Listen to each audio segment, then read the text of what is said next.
Hi everyone, welcome. ஹிந்தியில என்ன விஷயம் படிக்க போறோம், என்ன கத்துக்க போறோம் அப்படின்னு பார்க்கறதுக்கு முன்னாடி நீங்க இப்போ ஒரு கிளாஸ் ரூம்ல இருக்கிறதா நினைச்சுக்கோங்க.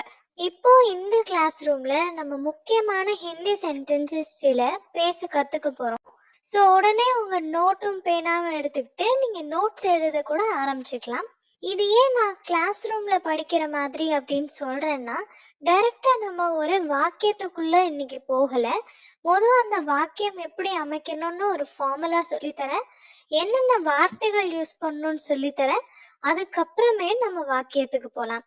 ஸோ நீங்கள் ஒரு பிகினராக இருக்கீங்க, இப்போதான் ஹிந்தி பேசலான்னு வரேன் அப்படின்னு சொல்கிறவங்களா இருக்கட்டும், இல்லை ஆல்ரெடி நம்ம வீடியோஸ் ஃபாலோ பண்ணுறவங்க, ஓரளவு ஹிந்தி பேச தெரியும்னு சொல்கிறவங்களா இருக்கட்டும், எல்லாருக்குமே இந்த வீடியோ யூஸ்ஃபுல்லாக இருக்கும். ரொம்ப அதிகம் யூஸ் பண்ணக்கூடிய சென்டென்சஸ் தான் இப்போ பார்க்க போகிறோம். அது என்னென்னு பார்க்கறதுக்கு முன்னாடி நீங்கள் இன்னும் நம்ம சேனலை சப்ஸ்கிரைப் பண்ணாமல் இந்த வீடியோவை பார்த்துட்டு இருக்கீங்கன்னா மறக்காமல் சப்ஸ்கிரைப் பண்ணிக்கோங்க. இப்போ வாங்க இன்னைக்கு கிளாஸ் ஸ்டார்ட் பண்ணலாம்.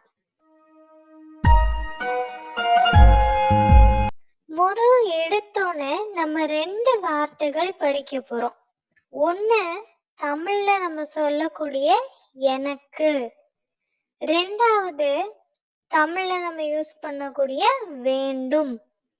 எனக்கு அப்படின்னு சொல்லணும்னா ஹிந்தியில முஜே, முஜே. இது போக இன்னும் சில வார்த்தைகள் கூட யூஸ் பண்ணுவாங்க. முஜுகோ, மேரேக்கோ, இந்த மாதிரி வார்த்தைகளும் யூஸ் பண்ணுவாங்க. எது அதிகபட்சம் யூஸ் பண்ணுவாங்கன்னு கேட்டா இந்த முஜே தான். எனக்குன்னு சொல்லணும்னா முஜே. மோஸ்ட்லி பேசும்போது என்ன தப்பு விடுவாங்கங்கிறதையும் நான் சேர்த்து சொல்றேன். முஜேக்கு பதிலா நிறைய பேர் மே யூஸ் பண்ணிடுவாங்க. மே அப்படின்னு சொன்னா அது நான் அர்த்தமாயிரும். அது எனக்குன்னு நம்ம சொல்லணும்னா முஜேங்கிற வார்த்தையை தான் நம்ம யூஸ் பண்ணணும். மே வரக்கூடாது, முஜே. அடுத்தது வேண்டும்னு சொல்றோம். பேச்சு வழக்குல நம்ம சொல்லுவோம் வேணும், எனக்கு வேணும் அப்படின்னு நம்ம கேட்போம். வேணும்னு சொல்லணும்னா சாஹியே, சாஹியே. இந்த ரெண்டு வார்த்தைகளை நீங்க சேர்த்தா கூட ஒரு வாக்கியம் ஆயிரும்.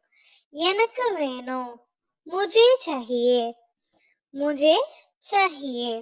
ஆனா நம்ம இவ்வளோ குட்டி சென்டென்ஸ் மேக் பண்ண போறது இல்ல. இப்போ ஒரு ஃபார்முலா பார்க்கலாம். இந்த ஃபார்முலாவை நல்லா பாருங்க. முஜே அப்படிங்கிறது முதல் வார்த்தையாகவும் சாஹியேங்கிறது கடைசி வார்த்தையாகவும் இருக்கு. நடுவுல நம்ம என்ன பொருளை வேணும்னு கேக்குறோமோ அந்த பொருளை ஃபில் பண்ணிட வேண்டியதான். அது மேபி இங்கிலீஷ் வார்த்தைகளா இருக்கலாம், ஆனா மோஸ்ட்லி ஹிந்தி வார்த்தைகள் நான் இந்த வீடியோல சொல்லித்தரேன். முஜேன்னு ஸ்டார்ட் பண்ணுங்க. உங்களுக்கு என்ன பொருள் வேணும்னு சொல்றீங்களோ அதை நடுவுல போடுங்க. அப்புறம் லாஸ்ட்ல சாஹியேன்னு முடிச்சிருங்க. அந்த மாதிரி சென்டென்ஸா கொண்டு வந்தீங்கன்னா இந்த பேட்டர்ன்ல தான் இருக்கும். எனக்கு அந்த டேஷ் இருக்கிற இடத்துல ஏதோ ஒரு பொருள் வேண்டும். முஜே டேஷ் இருக்கிற இடத்துல அந்த பொருளை போடுங்க, சாஹியே அப்படின்னு முடிச்சிருங்க. எக்ஸாம்பிளுக்கு பாருங்க. எனக்கு தேநீர் வேண்டும், எனக்கு டீ வேணும்னு சொல்றீங்க. எனக்குங்கிற வார்த்தை முஜே, அதுதான் முதல் வார்த்தையா இருக்குன்னு படிச்சோம் ஃபார்முலா படி. அதுதான் ஃபர்ஸ்ட் போட்டு இருக்கோம். அடுத்தது அந்த டேஷ் இருந்தது இல்லையா, ஏதோ ஒரு பொருள். இங்க அது டீ. டீக்கான ஹிந்தி வார்த்தை சாய். முஜே சாய். அப்புறம் கடைசி வார்த்தை என்ன படிச்சோம் ஃபார்முலா படி? சாஹியேன்னு படிச்சோம். அதுதான் போட்டிருக்கோம். முஜே சாய் चाहिए. முஜே சாய் चाहिए அப்படின்னா எனக்கு டீ வேணும். முஜே சாய் चाहिए. இப்போ உங்களுக்கு எப்படி இந்த சென்டென்ஸ் ஃபார்ம் ஆகுதுன்னு ஒரு ஐடியா கிடைச்சிருக்கும். இன்னொரு எக்ஸாம்பிள் பாருங்க. எனக்கு சிறிது நேரம் வேண்டும், எனக்கு கொஞ்சம் டைம் வேணும் அப்படின்னு கேக்குறோம். எனக்கு கொஞ்சம் டைம் வேணும். முஜே ஸ்டார்ட் பண்ணிட்டோம். நடுவுல இருக்கிற அந்த டேஷ்ல வந்து தோடா சமயன் போடுறோம். தோடா சமய அப்படின்னா கொஞ்சம் டைம், கொஞ்சம் நேரம். ஸோ தோடானா கொஞ்சம், டைம் சமயம் அப்படின்னு நம்ம தமிழ்ல சொல்லுவோம். அதே தான் ஹிந்திலையும் சமய. முஜே தோடா சமய, இது வரலும் புரிஞ்சிருக்கும். முஜேனா எனக்கு, தோடானா கொஞ்சம், சமயனா சமயம், நேரம். சாஹியன்னு முடிக்கிறோம். அந்த ஃபார்முலால வந்தபடியே தான். முஜே ஆரம்பிக்கிறோம், சாஹியில முடிக்கிறோம். எனக்கு கொஞ்சம் டைம் வேணும். முஜே தோடா சமய சாஹியே. இன்னும் சில வார்த்தைகள் கூட சொல்றேன்.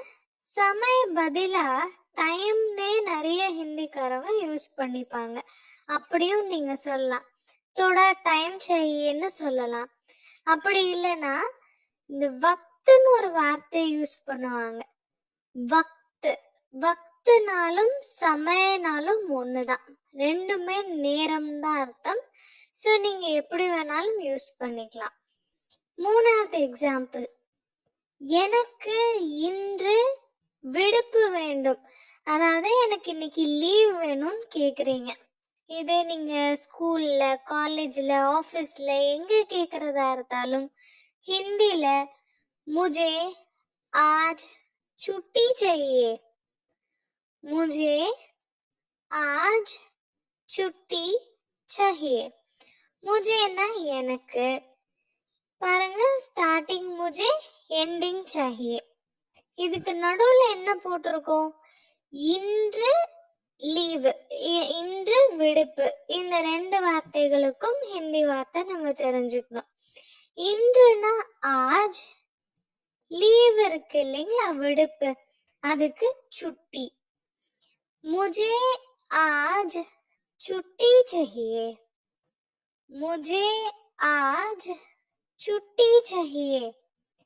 எனக்கு இன்று லீவ் வேண்டும். முஜே ஆஜ் சுட்டி चाहिए. இப்போ உங்களுக்கு நல்லாவே புரிஞ்சிருக்கும். முஜேன்னு ஆரம்பிக்கணும், சாஹியேன்னு முடிக்கணும். நடுவுல என்ன நம்ம வேணும்னு கேக்குறோமோ அதை போட்டு ஃபில் பண்ணிக்கணும். இன்னும் சில வார்த்தைகள் நம்ம கத்துக்க போறோம். இந்த வார்த்தைகள் வச்சு நீங்க தான் சென்டென்ஸ் மேக் பண்ண போறீங்க. இந்த வார்த்தைகள் ஆல்ரெடி உங்களுக்கு தெரிஞ்ச வார்த்தைகளா இருக்கலாம், நிறைய வார்த்தைகள் தெரியாத வார்த்தைகளா இருக்கலாம். நோட் பண்ணி வச்சுக்கிறது நல்லது. ஃபர்ஸ்ட் வார்த்தை யஹ். யஹ்னு சொல்றதை விட இந்த ஹெச் சவுண்ட் வந்து கேட்காதுங்க. அவங்க சொல்லும்போது ஏன்னு கேட்கும். ஏன்னு சொன்னாலும் யஹ்னு சொன்னாலும் இதுன்னு அர்த்தம். இதுன்னு சொல்லணும்னா ஏன்னு நீங்க சொல்லலாம், யஹ்னு சொல்லலாம். இப்போ நீங்க கிளாஸ் ரூம்ல உட்காந்து பாடம் கவனிக்கிறதா நினைச்சுக்கிறீங்கன்னு நம்புறேன். அதே மாதிரி இப்போ உங்களுக்கான முதல் கேள்வியும் வருது. ஃபர்ஸ்ட் ஃபார்முலா படிச்சோம், என்னென்ன வார்த்தைகள் எப்படி வாக்கியமாக்கணும்னு உங்களுக்கு தெரிஞ்சிருச்சு. இப்போ இந்த வார்த்தையை வச்சு உங்களுக்கான முதல் கேள்வி. இந்த கேள்வியை நீங்க எழுதி வச்சுக்கோங்க, இல்ல கமெண்ட்ஸ்ல கொடுத்தீங்கன்னாலும் ஓகே. மோஸ்ட்லி இப்போ நான் கேட்குற கேள்விக்கு உடனே கமெண்ட்ஸ்ல அதுக்கான ஆன்சரை கொடுத்துருங்க. ஃபர்ஸ்ட் கேள்வி இதை வச்சுதான். எனக்கு இது வேணும் அப்படின்னு நீங்க ஏதோ ஒரு பொருளை கை காமிச்சு கேக்குறீங்க. எனக்கு, உங்களுக்கு என்ன வார்த்தைன்னு தெரியும். இதுன்னு சொல்றதுக்கு இப்பதான் படிச்சிருக்கோம். வேண்டும்னு சொல்லணும்.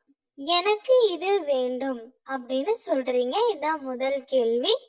வீடியோவை பாஸ் பண்ணிட்டு ஆன்சரை எழுதிருங்க. அடுத்த வார்த்தை இதுதான்.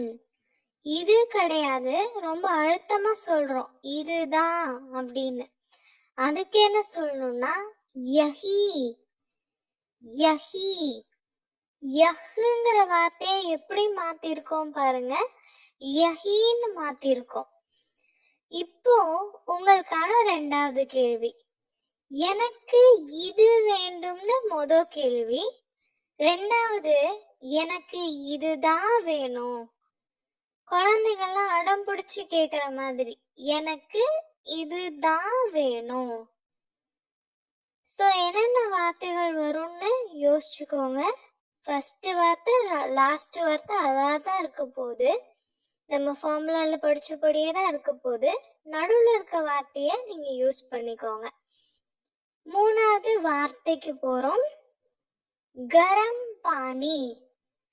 பானினா மோஸ்ட்லி எல்லாருக்கும் தெரிஞ்சிருக்கும், தண்ணி. கரம் பானி அப்படின்னா சுடு தண்ணி. கரம் பானி. கரம் பானி சுடு தண்ணி. இப்போ கேள்விக்கு வரலாம். எனக்கு சுடு தண்ணி வேணும். எனக்கு சுடு தண்ணி வேணும். இதுதான் மூணாவது கேள்விங்க. எனக்கு சுடு தண்ணி வேணும். வீடியோ பாஸ் பண்ணிட்டு கமெண்ட்ல கொடுத்துருங்க.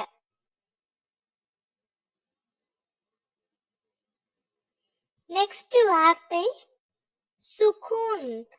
சுகூன் இதோடைய அர்த்தம் அமைதி இல்லைன்னா நிம்மதி. அமைதின்னு சொல்லலாம், நிம்மதின்னு சொல்லலாம். இங்கிலீஷ்ல எடுத்துக்கிட்டா பீஸ்ன்னு சொல்லுவோம். இதுதான் சுகூன். இப்போ உங்களுக்கான நாலாவது கேள்வி, எனக்கு நிம்மதி வேண்டும். எனக்கு நிம்மதியோ இல்ல அமைதியோ வேணும்னு சொல்றீங்க. ஸோ எனக்கு அப்புறம் இந்த வார்த்தை இப்போ நம்ம படிச்ச வார்த்தையை யூஸ் பண்ணிக்கோங்க. அப்புறம் வேண்டும் யூஸ் பண்ணுங்க. வீடியோ பாஸ் பண்ணிட்டு கமெண்ட்ல ஆன்சர் சொல்லுங்க. கரெக்டா சொல்லிட்டே வரீங்க நம்புறேன். நெக்ஸ்ட் क्वेश्चन போலாம். அதாவது புது வார்த்தை குச் பைசே. குச் பைசே அப்படின்னா கொஞ்சம் காசு அல்லது கொஞ்சம் பணம் அப்படின்னு அர்த்தம். குச் பைசே. குச்னா கொஞ்சங்க, பைசா அல்லது பைசேன்னு சொல்றீங்கன்னா பணம் காசுன்னு அர்த்தம். குச் பைசே.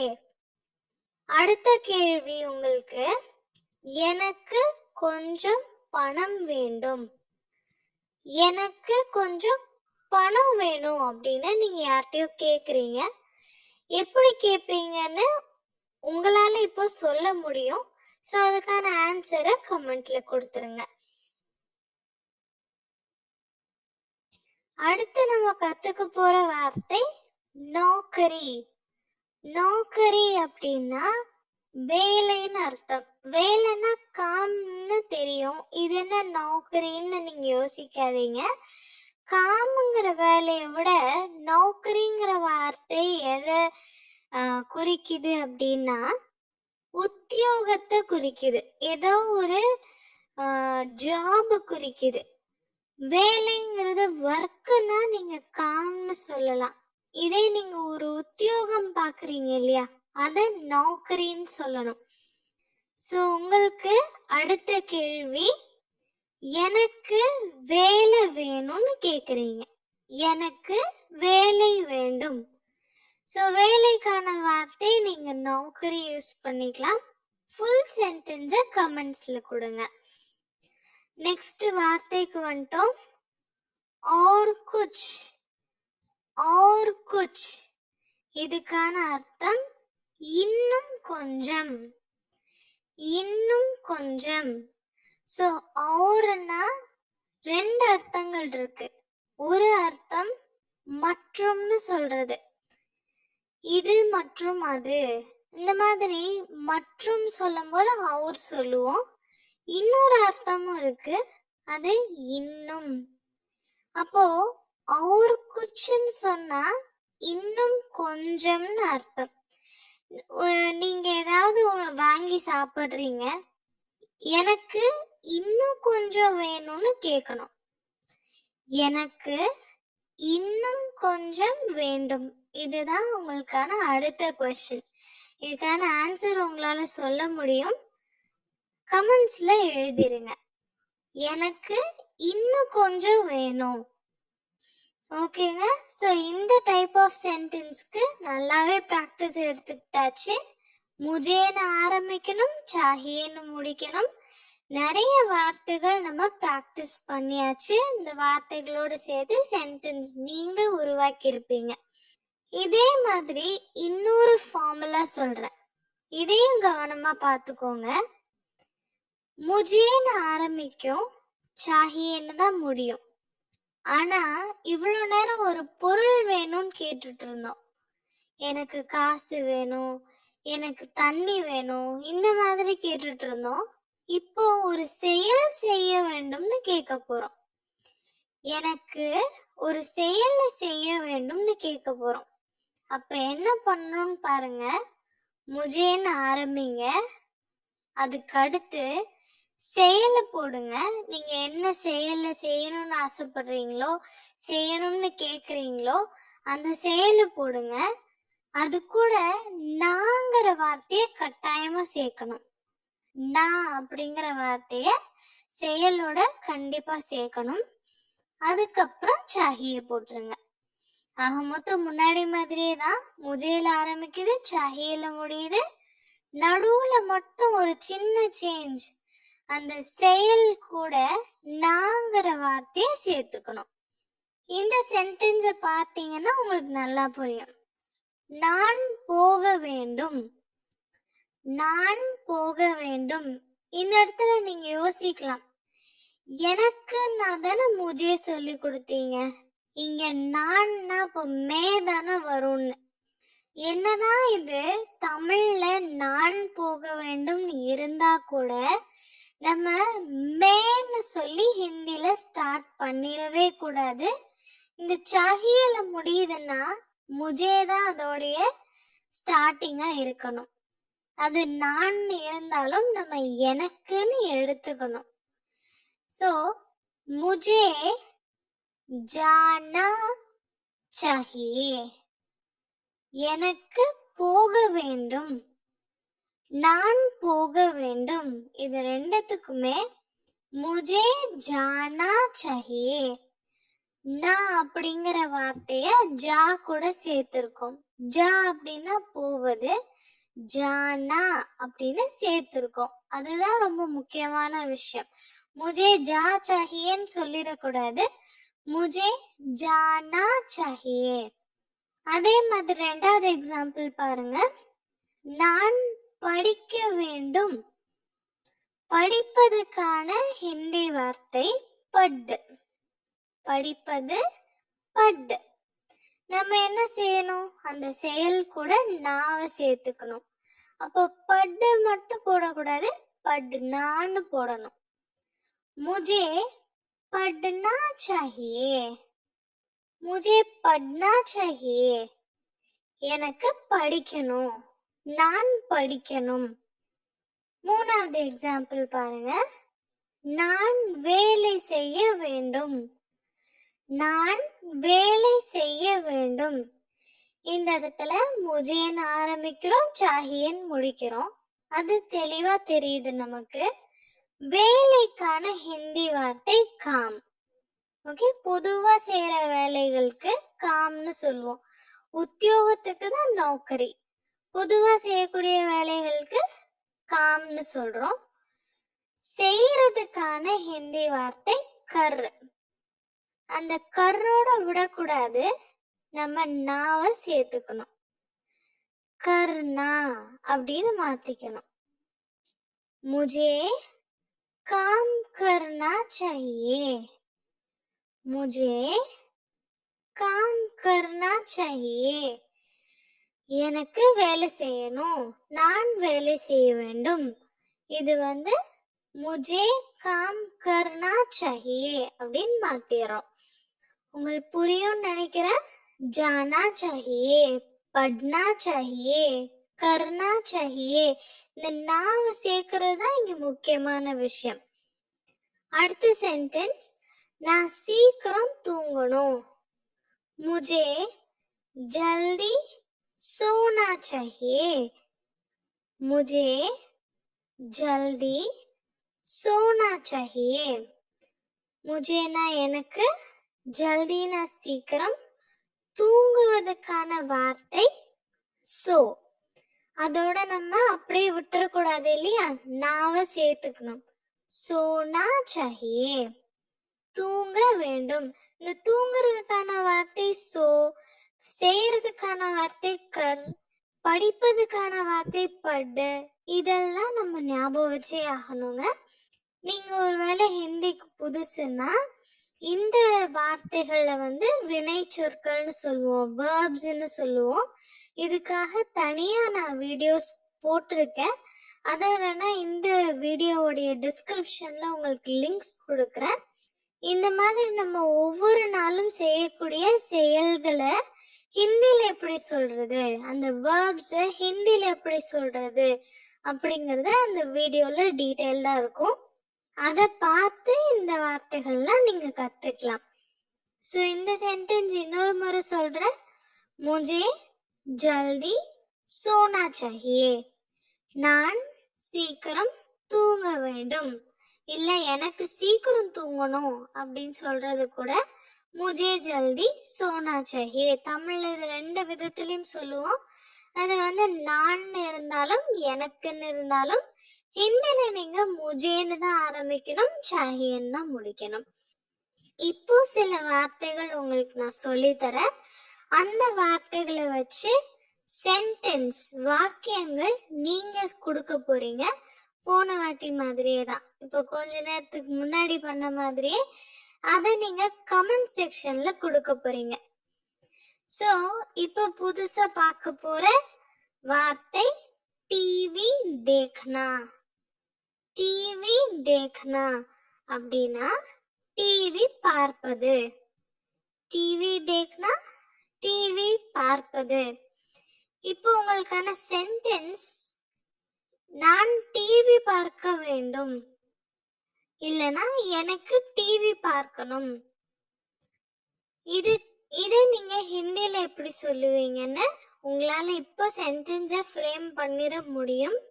ஃப்ரேம் பண்ணிட்டீங்க அப்படின்னா கமெண்ட்ஸ்ல அதோடைய ஆன்சரை கரெக்டா கொடுத்துருங்க. இது எல்லாமே ஒரு கிளாஸ் ரூம்ல நடக்கிற மாதிரி தான். நமக்கு வந்து ஒரு கான்செப்ட் சொல்லிடுவாங்க, அதுக்கான எக்ஸாம்பிள்ஸ் கேட்கும்போது அது எப்படி நடத்தணும் அப்படின்றத நடத்தி முடிச்சதுக்கு அப்புறம் இது புரிஞ்சிருச்சான்னு உங்களுக்கு தெரிஞ்சிட்டதுக்காக தான் நான் வந்து இந்த ஆன்சர்ஸை உங்களை கமெண்ட் செக்ஷன்ல கொடுக்க சொல்றேன். இதை ட்ரை பண்றது மூலமா உங்களுக்கும் தானா சென்டென்ஸ் உருவாக்க முடியும் அப்படிங்கிற ஒரு கான்ஃபிடென்ஸும் வரும். அதோட சேர்த்து எனக்கும் நான் சொல்லி கொடுக்கறது புரியுது உங்களுக்கு அப்படிங்கிற எனக்கும் கான்ஃபிடென்ஸ் வரும். ஓகே, இப்போ இந்த கொஸ்டினோட ஆன்சர் நீங்க எழுதியிருப்பீங்க. அடுத்த வார்த்தை கானா சுன்னா. கானானா பாடல், பாட்டு. சுன்னா அப்படின்னா கேட்பது, பாட்டு கேட்பது. கானா சுன்னா. இப்போ உங்களுக்கான கேள்வி என்னன்னா, எனக்கு பாட்டு கேட்கணும், நான் பாட்டு கேட்க வேண்டும். இதான் சென்டென்ஸ். இதை நீங்க ஹிந்தி ஆக்குங்க, ஹிந்தில டிரான்ஸ்லேட் பண்ணுங்க, கமெண்ட்ஸ்ல ஆன்சரை கொடுங்க. வீடியோ பாஸ் பண்ணி வச்சுட்டு கமெண்ட்ஸ்ல ஆன்சரை டைப் பண்ணதுக்கு அப்புறம் மூணாவது வார்த்தைக்கு போகலாம். ஜல்தி உட்னா. ஜல்தி உட்னா. கொஞ்ச நேரத்துக்கு முன்னாடி தான் ஜல்தினா என்னன்னு படிச்சோம். ஜல்தினா வேகமாக, சீக்கிரமாக, அதுதான் ஜல்தின்னு சொல்லுவோம். உட்னா அப்படின்னா எழுவது, எழுந்திருச்சுக்கிறது. இது தூக்கத்துல இருந்து எழுந்திருச்சுக்கிறதா இருக்கட்டும். எழுவதுன்னு சொன்னாலே உட்னாதான். ஸோ சீக்கிரம் எழுந்திருக்கணும் அப்படின்னு சொல்றது ஜல்தி உட்னா. இப்போ உங்களுக்கு அந்த ஃபுல் சென்டென்ஸ், எனக்கு சீக்கிரமா எழுந்திருக்கணும், நான் சீக்கிரமா எழுந்திருக்கணும், எப்படி இதை நீங்க ஹிந்தி ஆக்குவீங்க? முதல் வார்த்தை என்ன, கடைசி வார்த்தை என்னன்னு உங்களுக்கு தெரியும். நடுவுல இப்ப படிக்கிற வார்த்தைகளை நீங்க போட்டுக்கலாம். அதை அப்படியே நீங்க கமெண்ட்ஸ்ல ஆன்சர் கொடுத்துருங்க. ஸோ அவ்வளோதாங்க, இன்னைக்கு டாபிக் இதோட முடியுது. இந்த கிளாஸ் ரூம்ல நீங்க கத்துக்கிட்டது, இந்த கிளாஸ்ல நீங்க நோட்ஸ் எடுத்தது எல்லாம் கட்டாயமா உங்களுக்கு யூஸ் ஆகும் நம்புறேன். ஆன்சர்ஸ் எல்லாம் சூப்பரா நீங்க கமெண்ட்ஸ்ல சொல்லியிருப்பீங்கன்னு நம்புறேன். இந்த மாதிரி டாபிக் வந்து நான் உங்களுக்கு ஃபார்முலா சொல்லி நான் கொஷின்ஸ் கேட்டு நீங்க படிக்கிறது உங்களுக்கு பிடிச்சிருக்கு அப்படின்னா அதையும் எனக்கு கமெண்ட்ஸ்ல தெரியப்படுத்துங்க. பிகினர்ஸா இருக்கீங்க, இப்பதான் புதுசா ஹிந்தி கத்துக்க ஆரம்பிக்கிறேன்னு சொல்றவங்களுக்கு ரொம்ப ரொம்ப யூஸ்ஃபுல்லா இருக்கும். ஆல்ரெடி தெரிஞ்சவங்களுக்கு டைரக்டா ஆன்சர்ஸ் எல்லாம் சொல்லிடலாம், அந்த அளவுக்கு ஈஸியா இருக்கும். ஆல்ரெடி தெரிஞ்சவங்க இதை ஒரு ரிவிஷனா எடுத்துக்கோங்க, தெரியாதவங்க ஃபுல்லாவே நீங்க பார்த்து ஸ்டெப் பை ஸ்டெப்பா கத்துக்கலாம். இந்த மெத்தட் உங்களுக்கு பிடிச்சிருக்கு, உங்க ஃப்ரெண்ட்ஸ், உங்க குழந்தைங்க, உங்க ஃப்ரெண்ட்ஸோட குழந்தைங்க யாருக்கெல்லாம் இதெல்லாம் யூஸ்ஃபுல்லா இருக்கும்னு நீங்க நினைக்கிறீங்களோ எல்லாருக்குமே ஷேர் பண்ணுங்க நம்மளோட வீடியோவை. ஹிந்தி படிக்கணும், ஹிந்தியில பேசணும்னு நினைக்கிற எல்லாருக்காகவும் தான் நம்ம வீடியோஸ் ரெடி பண்ணிட்டு இருக்கிறது. ஸோ எல்லாருக்கூடயும் நம்ம வீடியோஸை ஷேர் பண்ணுங்க மறக்காம. அண்ட் இன்னொரு முக்கியமான விஷயம், மறக்காம நம்ம சேனலை சப்ஸ்கிரைப் பண்ணிக்கோங்க. தேங்க்யூ ஸோ மச் ஃபார் வாட்சிங்.